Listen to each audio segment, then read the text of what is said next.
नमस्कार दोस्तों, स्वागत है आप सभी का प्रीलिम्स मंत्रा में। आज की डेट है 9 जून 2023। आइए शुरुआत करते हैं आज के न्यूज़पेपर डिस्कशन की। ये आर्टिकल डील कर रहा है ऑनसेट ऑफ मॉनसून से और इसके ऊपर क्या इंपैक्ट पड़ने वाला है साइक्लोन का इससे। तो हम यहाँ पर सबसे पहले समझते हैं ऑनसेट ऑफ मॉनसून को।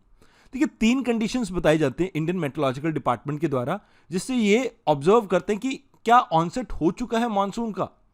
अब पहली कंडीशन ये बताई जाती है कि भाई 2.5 mm की रेनफॉल होनी चाहिए 2 कॉन्जिक्यूटिव डे में, मतलब आज और कल में जैसे। और ये 60% जो आपके डेजिग्नेटेड मेट्रोलॉजिकल स्टेशन है जो केरला के आसपास लोकेटेड है, इनकी रिकॉर्डिंग में ये होना चाहिए। 60% में होगा तभी हम कहेंगे कि ऑनसेट हो रहा है मानसून का। इसके बाद दूसरी कंडीशन ये चाहिए होती है कि भाई आपकी जो विंड प्रेशर है that should be around 600 hectopascal, मतलब एक हेक्टेयर एरिया में 600 पास्कल के आसपास आपका एटमॉस्फेरिक प्रेशर रहेगा। और ये आपके एग्जिस्ट करना चाहिए पर्टिकुलर किसी लोकेशन के बीच में। जैसे अगर हम बात करें इक्वेटर 0 डिग्री लैटिट्यूड्स होता है आपका, तो यहां से लेके 10 डिग्री नॉर्थ तक आप इसे देखें। और अगर हम लॉन्गिट्यूड्स की बात करें तो 55 डिग्री ईस्ट से लेके 80 डिग्री ईस्ट तक।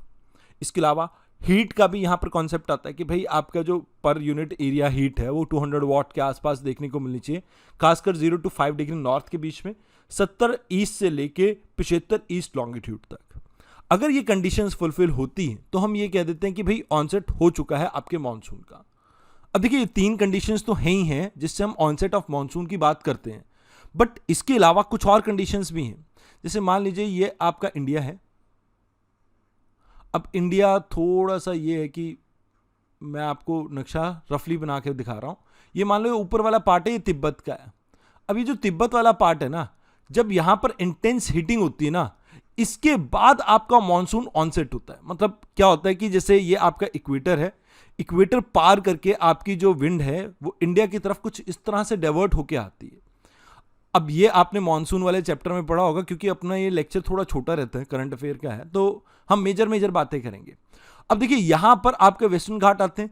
अब ये विंड जब आ रही होती है, इससे टकराती है वेस्टर्न घाट से, तो यहां पर ओरोग्राफिक रेनफॉल हो जाती है। बट रिसेंट टाइम में यहां पर एक साइक्लोन क्रिएट हो गया। अब साइक्लोन भी क्या होता है, एक लो प्रेशर कंडीशन है। अब तिब्बत भी हीट के कारण क्या हो रहा है, एक लो प्रेशर क्रिएट करता है। अब ये जो लो प्रेशर है ये नॉर्दर्न हेमिस्फीयर में आपका एंटी क्लॉकवाइज है। अब क्यों है, इसके लिए आपको मैं पहले ही बता देता हूं। जैसे ट्रॉपिकल साइक्लोन्स के बारे में मैंने आपको पढ़ाया था पिछले लेक्चर्स में, तो वहां पर मैंने आपको कहा था कि लार्जर सी सरफेस टेम्परेचर कितना होना चाहिए आपका 27 डिग्री सेल्सियस या इससे ग्रेटर। फिर एक प्री एग्जिस्टिंग लो प्रेशर होना चाहिए। तो यहां पर ये जो लो प्रेशर है ये क्या है, सभी एयर को अपनी तरफ कन्वर्ज कर रहा है। यानी मेनलैंड से इस तरफ आ रही एयर, सभी जगह से इस साइड आएगी। आपका ये जो साउथ वेस्ट मानसून है इसे भी अपनी तरफ अट्रैक्ट कर लेगा। अब अगर ऐसा होगा तो आप ये बताइए, क्या भारत के अंदर रेनफॉल अच्छा आएगा? अब एक तरफ से आ भी सकता था। अगर ये आपका जो साइक्लोन है ये इंडिया की तरफ मूव कर रहा होता, मतलब अपने जो वेस्ट कोस्ट है उसकी तरफ मूव कर रहा होता, बट ये मूव कर रहा है टुवर्ड्स ओमान। यानी यहां पर ओमान यमन है आपका, ये इस साइड जा रहा है, तो इंडिया से अवे ले जाएगा सारे लो प्रेशर को ये। तो इससे तो इंडिया के अंदर मानसून ऑनसेट जो होगा वो कम होगा। मतलब ऑनसेट होगा बट डिलेड होगा, या बारिश होंगी बट कम होंगी। अब कैसे, आप समझ नहीं रहे हो तो आपको मैं बता दूं कि अभी हमारे जो जून फर्स्ट वीक होता है यहां पर केरला में आपका आ जाना चाहिए था मॉनसून। अब यहीं पर ही अगर आपका ये लो प्रेशर क्रिएट होके आपके साइक्लोन जनरेट हो रहा है, तो कहीं ना कहीं जो आपके मॉनसून ऑनसेट है उसमें डिले कर सकता है, क्योंकि अभी ये जो आपका साइक्लोन है मूव कर रहा है टुवर्ड्स ओमान। इसके अलावा 3 कंडीशंस और रहती हैं आपकी ट्रॉपिकल साइक्लोन्स की। जैसे क्रियोलिस फोर्स होनी चाहिए, अपर एयर में आपका हाई प्रेशर क्रिएट होना चाहिए, यानी डाइवर्जेंस होना चाहिए विंड का। लास्ट चीज आप ये याद रखना कि वर्टिकल एयर स्पीड जो है उसमें थोड़ा वेरिएशन होना चाहिए। अगर कोई ये 5 कंडीशन पूरी करता है तो आपका ट्रॉपिकल साइक्लोन जनरेट होता है। अब ये तो आपको समझ में आ गया कि ट्रॉपिकल साइक्लोन के लिए कंडीशंस क्या हैं, इसका क्या इंपैक्ट पड़ने वाला है, इसको हम समझते हैं। देखिए, आज के न्यूज़पेपर में 2 वर्ड यूज किए गए, ब्रिज एंड टनल्स। ब्रिज क्या है, मान लीजिए जैसे इंडियन ओशन है, इंडियन ओशन के ऊपर जो एटमॉस्फेरिक कंडीशन है, कहते हैं ये कनेक्टेड है आपके आर्टिक एरिया की एयर की सर्कुलेशन से। तो यहां पर इन दोनों के बीच में जो इंटरेक्शन हो रहा है इंडिया वाले पार्ट का और आर्टिक वाले पार्ट का, that is known as bridge. Bridge ऊपर होता है, इस तरह से याद रखना कि एटमॉस्फेयर की सर्कुलेशन के बारे में बात हो रहा है। अब टनल का मतलब क्या होता है, किस तरह से 2 अलग रिमोट जो एरिया हैं आपके, उनका ओशन वाटर आपस में कनेक्टेड है।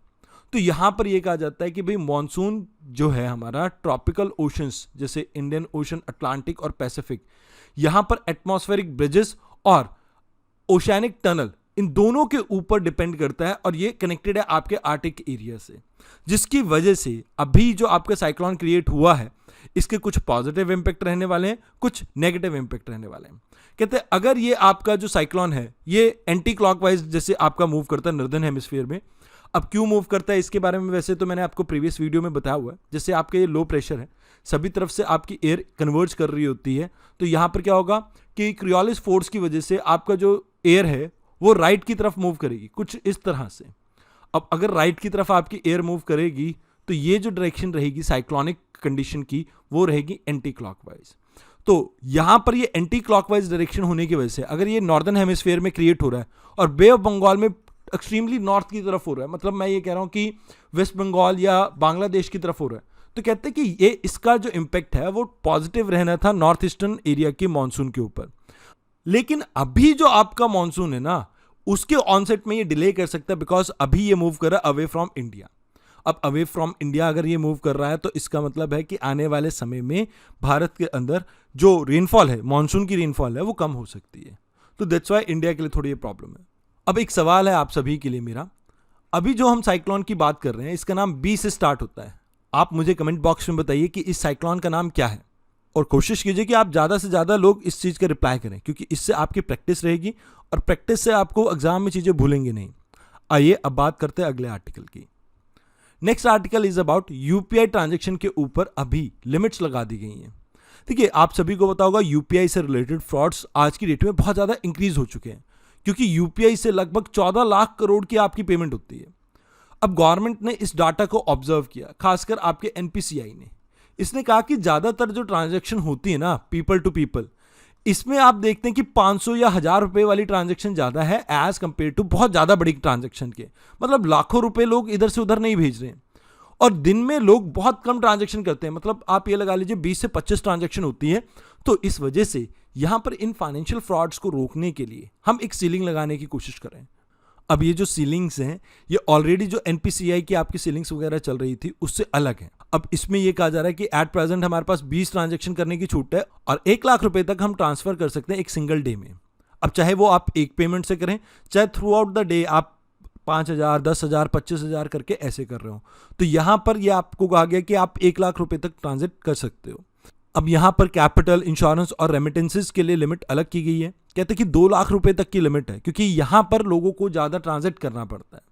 इसके बाद तीसरी लिमिट लगाई गई है आईपीओज के लिए, रिटेल डायरेक्ट्स के लिए, या application supported by blocked amount. मतलब जो आईपीओ वगैरह के टाइम पे जो अमाउंट आपकी ब्लॉक होती है उसके लिए अगर किसी ने ट्रांजैक्शन करनी हो तो वहां पर 5 लाख तक की ट्रांजैक्शन हो सकती है। इन लिमिट्स को लगाने के पीछे कारण ये बताया जा रहा है, मान लीजिए एक पर्सन है, जैसे मान लीजिए राजू है, राजू के खाते में 50 लाख रुपए थे। अब किसी ने राजू का फोन हैक कर लिया, चाहे फोन के थ्रू या किसी भी तरह से। अब इसका फोन हैक होते ही किसी ने इसके पूरे अकाउंट को साफ कर दिया यूपीआई के थ्रू। तो यहां पर एक्चुअल में हम इस तरह के फ्रॉड्स को रोकना चाहते हैं, ताकि लोगों को ज्यादा से ज्यादा हम जोड़ सकें यूपीआई पेमेंट से। अगर बात की जाए एनपीसीआई की, यह आपकी एक अम्ब्रेला ऑर्गेनाइजेशन है जो रिटेल और सेटलमेंट सिस्टम से डील करती है। इसे बनाया गया payment and settlement system act 2007 के अंडर। ये आरबीआई और इंडियन बैंक्स एसोसिएशन ने मिलकर बनाई थी। ये एक नॉन प्रॉफिट ऑर्गेनाइजेशन है जो कि कंपनी एक्ट 1956 के अंडर रजिस्टर्ड है। अब इस एक्ट को बदल दिया गया था 2013 में, तो उसके सेक्शन 8 के अंडर ये आपकी नॉन प्रॉफिट ऑर्गेनाइजेशन रजिस्टर्ड है। अब जल्दी से आप मुझे बताइए एनपीसीआई की फुल फॉर्म क्या है। आपको 2-3 ऑप्शन दे देता हूं, आप बताना है इसमें से क्या है। National payment corporation of India, national payment committee of India, national payment corporates of India. आप इन तीनों में से भी बता दीजिए क्या इसका सही आंसर रहेगा। अब यहां एक और चीज याद रखना कि एक आर्टिकल पब्लिश हुआ था आज के ही द हिंदू में। यहां पर यह बताया जा रहा था कि इंडिया का जो रुपए कार्ड है, जो कि इसी एनपीसीआई ने ही बनाया है आपका। पहले क्या होता था कि भारत के अंदर ना हम फॉरेन कंट्रीज के कार्ड्स को इस्तेमाल करते थे, जैसे आपने वीजा कार्ड, मास्टर कार्ड के बारे में सुना होगा। तो हमने उसको इंडिजिनस कार्ड से रिप्लेस किया था रुपए कार्ड, क्योंकि उनके चार्जेस बहुत ज्यादा थे।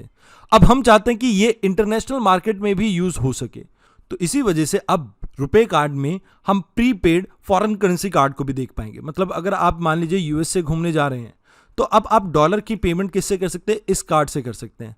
तो रुपए कार्ड से अब ये भी हो पाएगा। तो इससे इंटरनेशनल एक्सेप्टेंस आपके रुपए कार्ड की इंक्रीज होगी और यहाँ पर हमारे पास एक मौका है कि हम और कंट्रीज में अपनी सर्विसेज प्रोवाइड करके इसके थ्रू कुछ मनी अर्न कर सकें। आइए अब बात करते हैं अगले आर्टिकल की। अभी DRDO ने अग्नि प्राइम मिसाइल को टेस्ट किया है। अभी ये इसका दूसरा टेस्ट है जो कि APJ अब्दुल कलाम आइलैंड से उड़ीसा से कंडक्ट किया गया है। ये 2 स्टेज आपकी मिसाइल सिस्टम है जो कि पार्ट है आपके integrated guided missile development programme की। इसके अंडर आपकी बाकी जो प्रोग्राम्स आते हैं दैट इज पृथ्वी, त्रिशूल, आकाश, अग्नि एंड नाग। यहां पर आप नंबर ऑफ लोकेशन को एक साथ हिट कर सकते हैं with this kind of missile system और इसमें इस्तेमाल किया जाएगा dual redundant navigation system and guidance system को। इससे बेनिफिट ये रहेगा कि ये सटीक लोकेशन को हिट कर पाएगा और इसके इंडक्ट होने के बाद भारत की जो मार क्षमता है वो और ज्यादा बेटर हो सकेगी। आइए अब बात करते हैं अगले आर्टिकल की। अभी रिसेंटली बिहार गवर्नमेंट को NHRC यानी नेशनल ह्यूमन राइट कमीशन ने एक नोटिस इशू किया है क्योंकि मिड डे मील खा के लगभग 150 बच्चों की तबीयत खराब हो गई थी।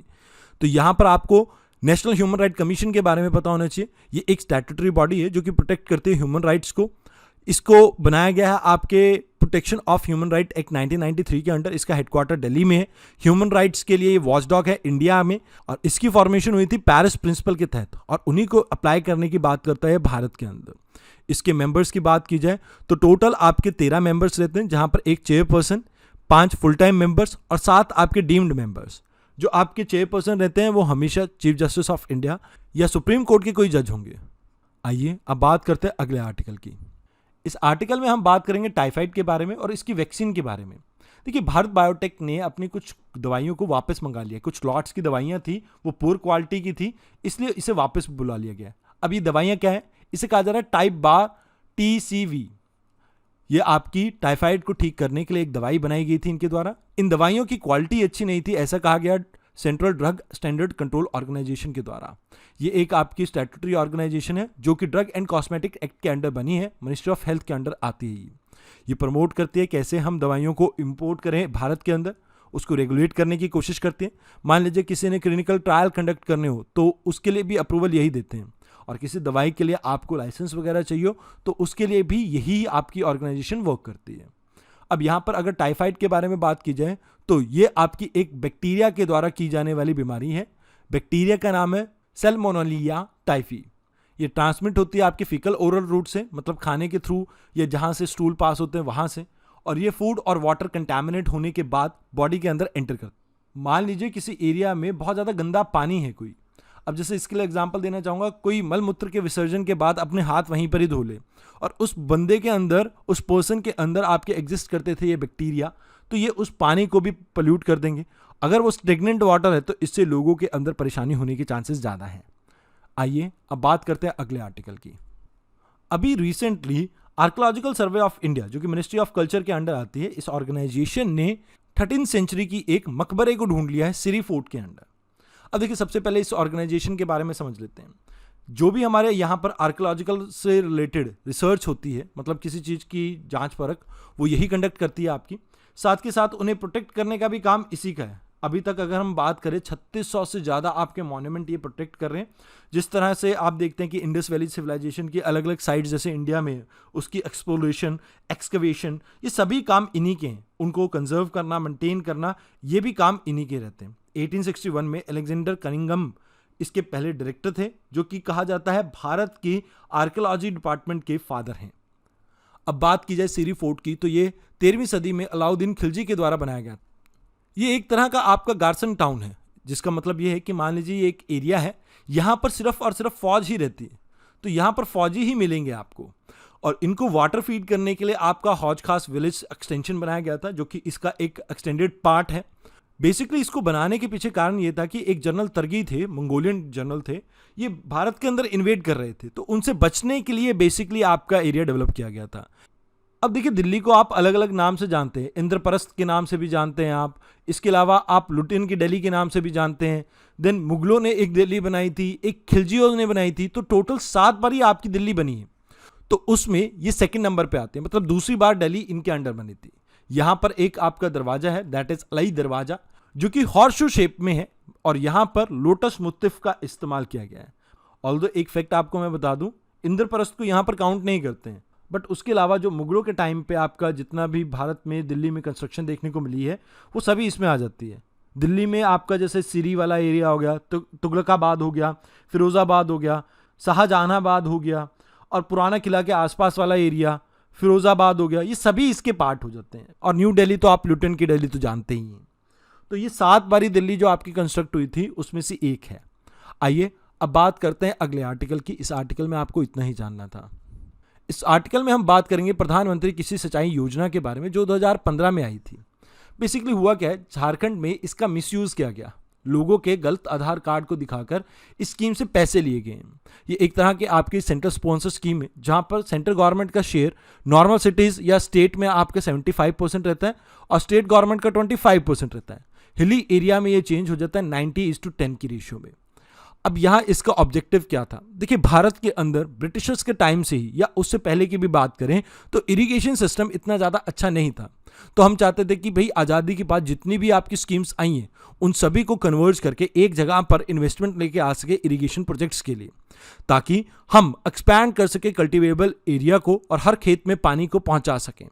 इससे हम वाटर की एफिशिएंसी को इंप्रूव करेंगे, जिससे कि हमारी प्रोडक्टिविटी क्रॉप की इंक्रीज होगी और लैंड की भी प्रोडक्टिविटी इंक्रीज होगी। इसमें हमारा फोकस रहने वाला है प्रिसीजन इरिगेशन के ऊपर।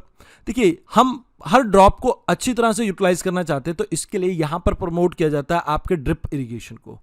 तो बेसिकली ये ड्रिप इरिगेशन को प्रमोट करने के लिए पूरी आपकी व्यवस्था क्रिएट की गई थी, और अभी इसमें धांधलेबाजी देखने को मिली है। तो मीन्स में आप इसे जीएस पेपर 2 से रिलेट कर सकते हैं, जहां पर आपका पॉलिटी एंड गवर्नेंस वाले टॉपिक आ जाते हैं।